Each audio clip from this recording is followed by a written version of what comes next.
한 인간이 소리를 잃어가며 세상을 더 크게 듣게 되었고, 운명과 맞서 싸우며 자연에서 회복하고 웃음으로 인류를 향해 환희를 노래한 베토벤의 교향곡 1번부터 9번까지의 이야기. 고전과 낭만의 교량, 운명과 맞선 인간의 교향곡. 라인강 위로 새벽 안개가 천천히 흘러가던 날, 본의 작은 집에서 한 아이가 울음을 터뜨렸다. 1770년 12월, 세상은 아직 그 아이의 이름을 알지 못했다. 그러나 훗날 인류는 그를 운명과 싸운 인간, 음악으로 인간 정신을 증명한 존재라 부르게 된다. 아이의 이름은 루트비에이 반 베토벤이었다. 아버지 요한은 평범한 성악가였지만 마음속에는 모차르트 같은 신동을 키우겠다는 야망이 불타고 있었다. 그는 술에 취해 아이 발견 연습을 시켰고, 작은 손가락이 건반 위에서 떨릴 때에도 멈추게 하지 않았다. 베토벤의 유년은 온기가 아니라 강요와 긴장으로 채워졌다. 그러나 그 압박 속에서 아이는 하나하나의 의지를 실어 누르는 법을 배웠다. 그의 음악이 훗날 그렇게 강렬한 이유는 처음부터 삶이 부드럽지 않았기 때문이다. 젊은 베토벤은 빈으로 향했다. 당시 빈은 음악의 수도였다. 하이든, 모차르트가 세운 고전주의 음악의 성체는 견고했고 형식은 완벽했다. 소나타 형식, 교향곡의 사악장 구조, 명확한 조성체계, 균형과 비례 등이다. 베토벤은 그 모든 것을 완벽히 배웠다. 그는 고전주의를 부정하지 않았다. 오히려 누구보다 깊이 이해했다. 그러나 그의 마음속에는 늘 같은 질문이 울렸다. 음악은 아름답기만 하면 되는가? 인간의 고통과 분노, 투쟁과 희망은 어디에 들어가는가? 그 질문은 악보 위에서 점점 폭발 직전의 에너지로 쌓여갔다. 26살 무렵, 베토벤은 귀에서 이상한 울림을 느끼기 시작했다. 처음에는 단순한 피로라 여겼다. 그러나 소리는 점점 멀어졌고, 사람들의 말은 물속에서 들리는 것처럼 흐려졌다. 음악가에게 청력 상실은 곧 존재의 파괴였다. 베토벤은 절망했다. 하일리겐 슈타트에서 그는 유서를 쓴다.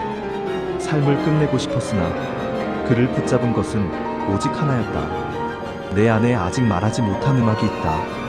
이 순간부터 베토벤은 예술가가 아니라 투사가 된다. 그는 더 이상 귀로 음악을 듣지 않았다. 그는 내면에서 울리는 소리를 적기 시작했다. 그의 음악은 변하기 시작했다. 형식은 여전히 고전적이었지만 내용은 전혀 달랐다. 교향곡 제3번 영웅. 이 작품에서 베토벤은 교향곡을 왕과 귀족을 위한 장식 음악에서 인간의 서사시로 바꾸어 놓았다. 1악장은 단순한 제시부가 아니라 의지의 선언이다. 2악장은 장송행진곡으로 영웅의 죽음과 시대의 비극을 노래한다. 3악장은 재기와 분출이다. 4악장은 투쟁 끝의 변증법적 승리이다. 이 교향곡은 아름답다가 아니라 살아있다, 싸우고 있다고 말하는 음악이었다. 교향곡 제5번 운명. 따따따땅. 이 니음은 음악사에서 가장 유명한 문장이 되었다. 운명이 문을 두드리는 소리. 그러나 이 교향곡의 진짜 의미는 다르다. 이 작품은 운명, 투쟁, 극복, 환희의 구조를 가진다. 단조로 시작해 반복되는 동기와 집요한 리듬으로 긴장을 축적하고 마지막에는 장조로 전환되며 승리를 선언한다. 베토벤은 말한다. 운명은 나를 짓밟지 못한다. 이 교향곡 이후 음악은 더 이상 귀족의 살롱을 떠도는 장식이 아니라 인간 정신의 증언이 되었다. 교향곡 제6번 전원. 베토벤은 자연을 사랑했다. 그에게 자연은 도피가 아니라 회복이었다. 이 교향곡은 폭풍과 새소리, 시냇물의 흐름을 묘사하지만 그 본질은 자연 속에서 인간이 다시 인간이 되는 과정이다. 음악은 말한다.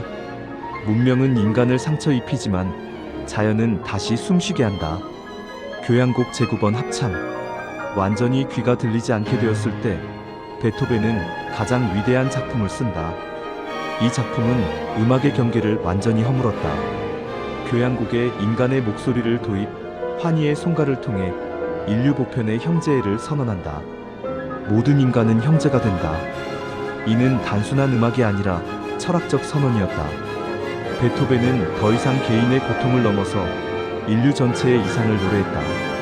후기 현악 사중주와 피아노 소나타들은 이해하기 어렵고 때로는 낯설다.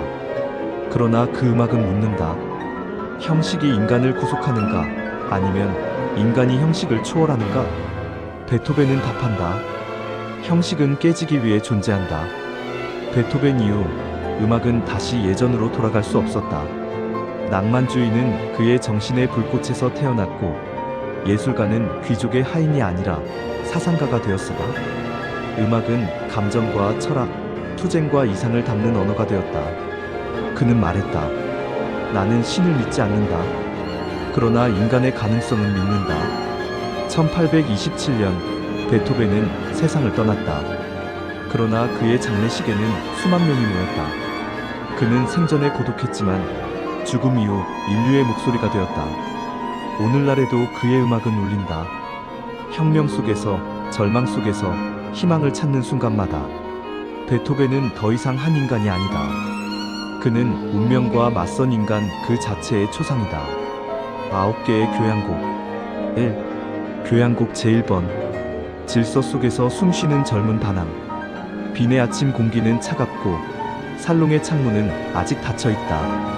젊은 베토벤은 악보 앞에 앉아 펜을 들고 있지만 손은 잠시 멈춘다. 너무 튀지 마라. 스승들의 목소리가 아직 귓가에 남아있다. 이 교향곡은 정중하다. 밝고 단정하며 고전주의의 문법을 충실히 따른다. 그러나 첫 화음부터 살짝 어긋난다. 아주 미세하게, 그러나 분명히. 베토벤은 고개를 들지 않는다. 그는 아직 싸우지 않는다. 다만 질서 속에 숨을 불어넣는다. 이 작품은 선언이 아니라 예고다. 나는 규칙을 안다. 그러나 언젠가 이 규칙은 나를 담기엔 좁아질 것이다. 2. 교향곡 제2번. 웃음 뒤에 숨은 균열. 빈 중심가에서 북쪽으로 약 6km 떨어진 전원적 마을 하일리겐슈타트. 자연은 평온하지만 그의 내면은 갈라지고 있다. 귀가 울린다. 소리는 멀어지고 침묵은 다가온다. 그러나 이 교향곡은 밝다. 유머러스하고 생동감이 넘친다. 마치 아무 일도 없다는 듯하다. 베토벤은 웃는다. 그러나 그 웃음은 스스로에게 보내는 도전장이다. 내가 무너질 것 같다고? 그럼 더 크게 웃어주지. 이 교향곡은 절망 직전에 인간이 쓰는 가장 용감한 위장이다. 희극처럼 들리지만 사실은 나는 아직 살아있다라는 외침이다. 3. 교향곡 제3번 영웅. 인간이 스스로를 신격화하던 순간 베토벤은 한때 이름을 적었다. 그리고 그 이름을 지워버렸다. 영웅은 특정 인물이 아니다. 이 교향곡의 영웅은 의지 그 자체다. 첫 음이 울리는 순간 세계는 더 이상 균형을 유지하지 않는다. 음악은 행진하고 쓰러지고 다시 일어선다. 이 악장의 장송행진곡에서 베토벤은 한 시대의 죽음을 애도한다. 이상은 배신당했고 영웅은 쓰러졌다. 그러나 음악은 끝나지 않는다. 영웅은 죽어도 의지는 살아남는다. 이 교향곡은 묻는다. 인간은 무엇으로 위대해지는가? 그리고 답한다. 굴복하지 않는 순간으로. 4. 교향곡 제4번. 폭풍 전의 미소. 이 교향곡은 조용히 시작한다. 어둠 속에서 조심스럽게 숨을 고르는 것처럼. 그리고 갑자기 빛이 터진다. 경쾌하고 투명하다. 사람들은 말한다. 3번과 5번 사이의 작은 작품. 그러나 베토벤은 알고 있다. 이건 휴식이 아니라 집중이라는 것을. 폭풍은 잠시 멀리 있다. 그러나 반드시 온다. 4번은 폭풍 전의 평온, 전투 전의 마지막 미소다. 5. 교향곡 제5번 운명. 문을 두드리는 것은 운명이 아니라 인간이다. 따따따딴. 운명이 문을 두드린다고들 말한다. 그러나 베토벤은 다르게 생각한다. 아니, 이건 내가 문을 두드리는 소리다. 음악은 집요하다. 도망칠 틈을 주지 않는다. 동기는 반복되고 긴장은 쌓인다. 그러나 마지막 악장에서 빛은 단번에 열린다. 이 교향곡은 말한다. 운명은 주어지는 것이 아니라 맞서는 것이다.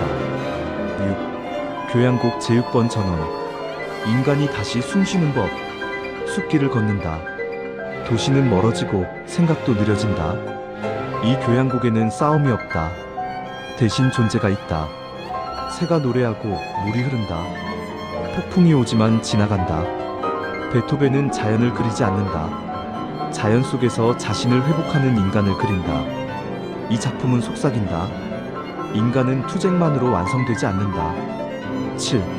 교향곡 제7번. 리듬이라는 생명의 맥박. 이 교향곡은 걷는다.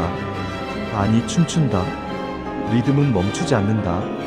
마치 심장처럼. 이 악장의 장송적 리듬은 슬픔조차 앞으로 나아가게 만든다. 베토벤은 말한다. 슬픔도 멈추면 죽는다. 이 교향곡은 생의 진동이다. 멈추지 않는다는 사실 자체가 이미 승리다. 8. 교향곡 제8번. 거인이 장난을 치다. 베토벤은 웃는다. 이번에는 정말로. 이 교향곡은 짧고 재치있고 장난스럽다. 거대한 사상 대신 순간의 기쁨을 붙잡는다. 사람들은 고개를 갸웃한다. 이게 베토벤 맞아? 그는 대답한다. 위대함이 항상 무거워야 하나? 이 작품은 말한다. 자유는 유머를 포함한다. 9. 교향곡 제9번 합창. 침묵 이후에 남은 인류의 목소리. 완전한 침묵, 그러나 그 안에서 우주가 울린다. 베토벤은 더 이상 개인이 아니다. 그는 인류의 대변자가 된다. 악기만으로는 부족했다. 그래서 인간의 목소리를 불렀다. 모든 인간은 형제가 된다. 이 교향곡은 음악이 아니라 선언문이다. 베토벤은 듣지 못한다. 그러나 인류는 듣는다. 그리고 지금도 듣고 있다.